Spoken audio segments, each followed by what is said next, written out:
तुलसी माता की पौराणिक कथा।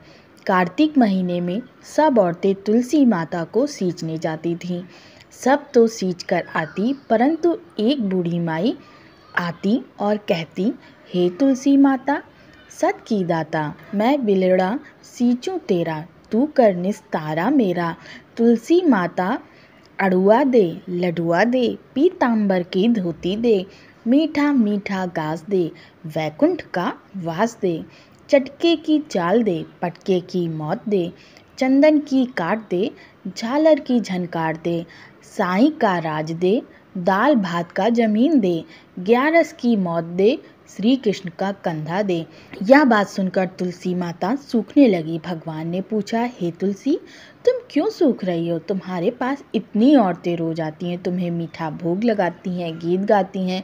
तुलसी माता ने कहा, एक बूढ़ी माई रोज आती हैं और इस तरह की बात कह जाती हैं। मैं सब बात तो पूरी कर दूंगी, पर कृष्ण का कंधा कहाँ से दूंगी? भगवान बोले, वह मरेगी तो कंधा मैं दे आऊँगा। कुछ समय पश्चात बूढ़ी माई का देहांत हो गया। सारे गांव वाले एकत्रित हो गए और बूढ़ी माई को ले जाने लगे, पर वह इतनी भारी हो गई कि किसी से भी नहीं उठी। सबने कहा, इतना पूजा पाठ करती थी, पाप नष्ट होने की माला फेरती थी, फिर भी इतनी भारी कैसे हो गई?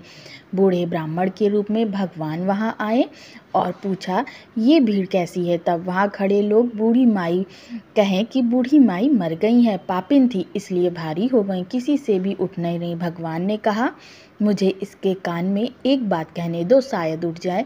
भगवान ने बूढ़ी माई के पास जाकर कान में कहा, बूढ़ी माई, मन की निकाल ले, अड़ुआ ले, गड़ुआ ले, पीतांबर की धोती ले, मीठा मीठा ग्रास ले, बैकुंठ का वास ले, चटक की चाल ले, चंदन की काट ले, झालर की झनकार ले, दाल भात की जमीन ले और कृष्ण का कंधा भी ले।